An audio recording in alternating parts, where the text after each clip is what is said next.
moeten concluderen na dit jaar dat Danny Buijs de best presterende Fortuna-trainer is in de Eredivisie sinds Frans Thijssen in 2001. Wat zegt dat? Zo, absoluut. geleden. Een hele tijd geleden, maar echt knap. We hadden het erover, hè. En die man zit zoveel met trucjes en slimmigheden. Ja. Die Barkas werd elke keer vastgezet bij elke corner. Dat keeper hij van kant op Utrecht. Ja. En dan kwam er die 2 uit. Hè? En want hij heeft ook gezien, die Barkas is natuurlijk een goede lijnkeeper, maar niet echt een vent in de goal. Dus had hij meteen gezien, van die gaan we eens even...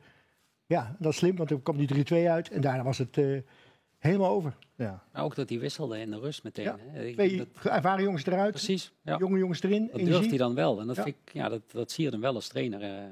Ja, want, Hoe vaak scoren 3 spelers die je inzet en de tweede helft scoren een doelpunt? nou, Dat is er nooit voorgekomen. nee, precies. Was ook voor het eerst sinds Mensenheuning dat Fortuna 5 keer scoorde in de helft ook nog. Hè? Maar ik vond het wel mooi dat hij... Je ziet na de wedstrijd ook aan zijn... Net zoals hij hier zat, dat hij... We hebben ook wel een beetje geluk gehad. Dat denk je ook uiteindelijk af. Maar wat jij ook zegt, je ziet gewoon Halilovic eruit. Het was een hotsbots-klots wedstrijd, gegeven moment. Heb je niet nodig. Dan speel je met 10 man. Ja. En dan zet hij 3 man in en die scoren. Ja, laten we even kijken wat Danny Buijs zei. Met name over het verschil tussen de eerste en de tweede helft van Fortuna. De eerste helft waren wij gewoon echt dramatisch. We hadden er een paar op veld bij lopen die daar waren zonder agressie, zonder energie, zonder een bepaalde bereidheid. Tenminste, zo oogde het. Ja, dan heb je gelukkig in het voetbal een rust om iets te veranderen en om te draaien. Ja, dat dan zo uitpakt, dat hoop je, maar dat verwacht je niet. Dat is een enorm groot compliment naar de groep. Ja, Tunjic en Michou hadden we op gerekend met z'n allen. Hè?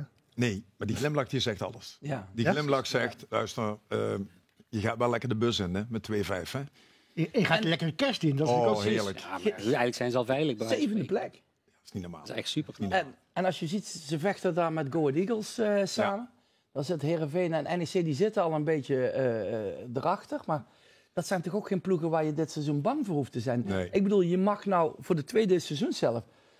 Je moet je zelfs richten op die play-offs en op Europees voetbal. Na de is echt eerste wedstrijd fantastisch. is tegen Go Ahead Eagles thuis, 10 januari. Dus, Ja, ja. Maar we hadden gezegd, hier hadden we de analyses gemaakt en de tactiek van Buijs al uitgestippeld. Uitgewoon Catenaccio en gelijk spelen. Ja, heeft hij zich dus niet aan gehouden. Nee, Nee, maar hij komt ermee weg. Ja. Hè? dat Dus lijkt me advies ook- een beetje dat tegen het lijkt me ook aanspraak. verstandig. Ja. Maar wat jij zegt, hè, Maurice, je zegt van je moet je daar gewoon op gaan richten. Mag je de doelstelling bijstellen als Fortuna zijnde nu, richting de tweede seizoenshelft? Ja, absoluut. Maar gewoon vanwege het feit... Dat team dat zit ontzettend lekker in elkaar. De sfeer zit er goed in.